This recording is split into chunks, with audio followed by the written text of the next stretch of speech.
Do you actually believe you own your name? Or do you think you own those digits bleeding in your bank account? Look at your hands. Look at your children sleeping in the next room. Let me tell you a truth that will rot your sleep tonight. Staring at the ceiling while the silence in your house grows teeth and begins to chew. You don't even own the blood in your veins. To the system. You are not a citizen. You are not a soul. And you certainly are not a human being. You are a biological battery awaiting its expiration date. You are a line of code in a ledger you are not allowed to read. It is 3 a.m. A winter storm is screaming outside your window. A white wall of absolute death.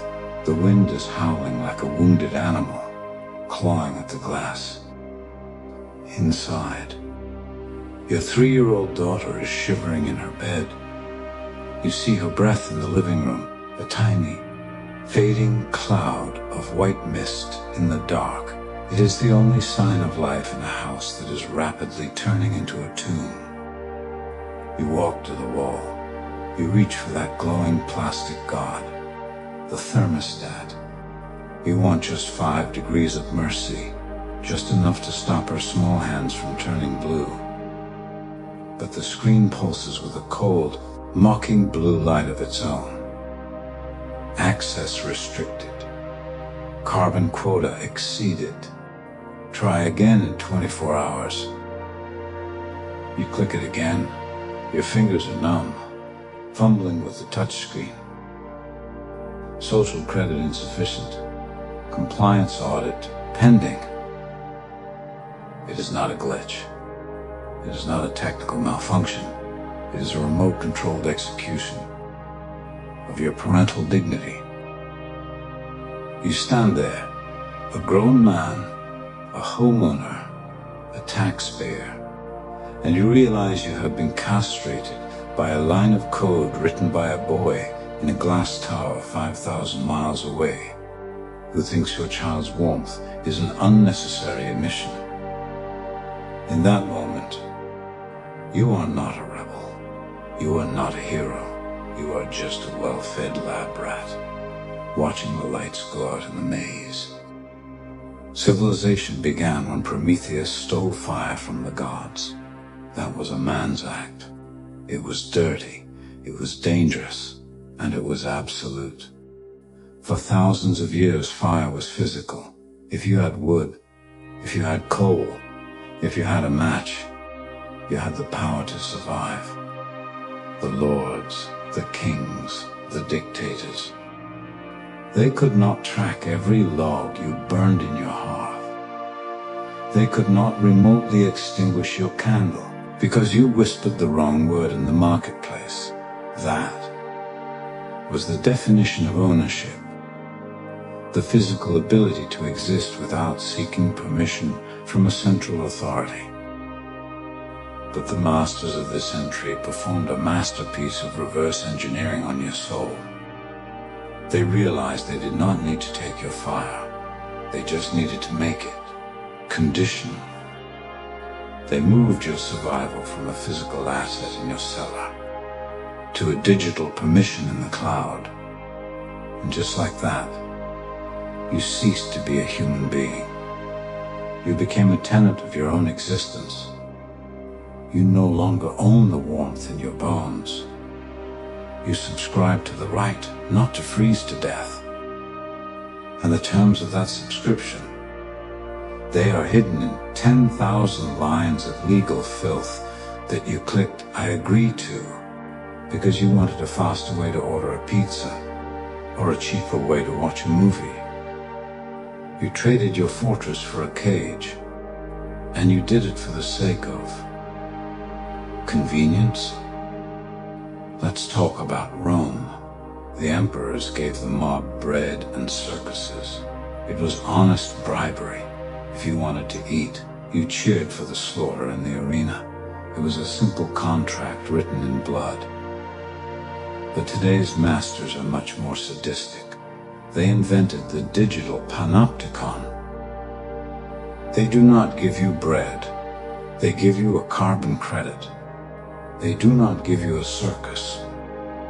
They give you a 15-minute geofence. They tell you the 15-minute city is for the planet. They tell you it is for the community. Lies. It is for the leash. It is a standardized grazing radius, designed to ensure you never walk far enough to see the smoke from the real world. It ensures you stay within the reach of the digital cattle prod.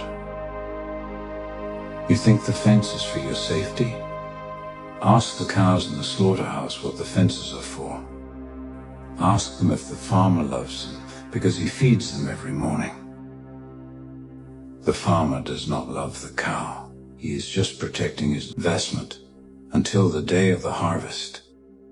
And make no mistake, you are the harvest. Look at the elites.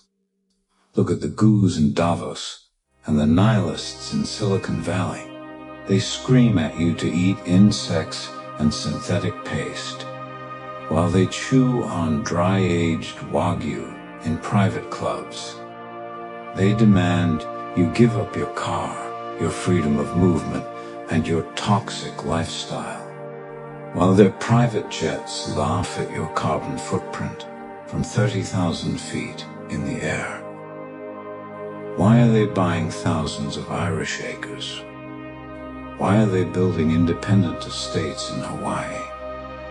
Why are they digging bunkers with independent water tables and off-grid power systems that could run a small city? Because they know the secret that they spend billions to keep from you. Ownership is the only escape, Nistar. Everything they push on you, the sharing economy, the digital identity, the cashless society, the smart grid, it is designed to ensure you have no exit strategy. They are building a digital gulag, brick by digital brick, and you are paying for the materials with every contactless payment you make. A medieval serf was poor, yes. He was whipped, yes. But if the Lord was a tyrant, the serf could run into the deep woods. He could disappear into the shadows of history.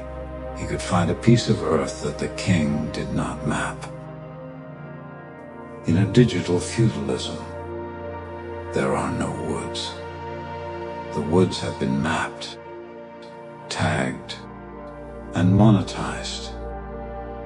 Your car will not start because your political health is low.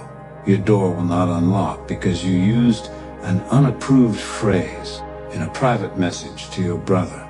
Your bank account malfunctions because you donated $10 to the wrong cause. This is not the future. This is a slow-motion strangulation of the human spirit. You trade your will for convenience. You trade your soul for an algorithm that tells you what to think, who to hate, and what to fear. And every time you do, you add another link to your own chain. You think you are being sustainable, you are being processed, you think you are being safe, you are being domesticated. A man with a home is a man with a fortress. A man with a smart home is just a man in a glass cage with a microphone hidden in his pillow. They want you to be a global citizen, which is just a polite way of saying a borderless asset. If you do not belong to a place, if you do not own a piece of the earth, you are easier to move. You are easier to delete. They want a world of liquid people, flowing wherever the economic machine needs them, regulated by a central nervous system of sensors and credits. They want to turn your life into a service. And when a service is no longer profitable, it is cancelled. Start. This is the end game, the architecture of a perfect, sterile slaughterhouse. It is a world where you are not even allowed to be a victim, because you signed the contract. You click the buttons. Okay, you see it through. Click. You handed over your biometric data for a faster life. You sold your birthright for a bowl of digital punch. And just like a system administrator cleaning a hard drive, they will not hate you. Hatred is too human an emotion. They are far beyond that. They will simply lower your priority. Your lights will dim to save the grid. Your calories will be restricted to save your health. Your travel will be restricted to save the environment. Your existence will be silenced, not with a bang, not with a roar of defiance, but with a simple, quiet, file not found. You are watching the sunset of the individual. The age of the person is ending, and the age of the user has begun. A user does not have rights. A user only has permissions. Their permissions can be revoked at any moment, for any reason, or for no reason at all. They are turning the world into a subscription, and you are the product being sold. Good night, digital serf. Try to find some warmth in your dreams, because that is the only place they have not figured out how to tax yet. But do not forget to turn off your brain before you sleep. Thinking consumes biological energy. It burns calories, and independent thought is an unapproved emission that is not in your annual carbon quota. The grid is watching. The ledger is open. Your time is up. Access denied.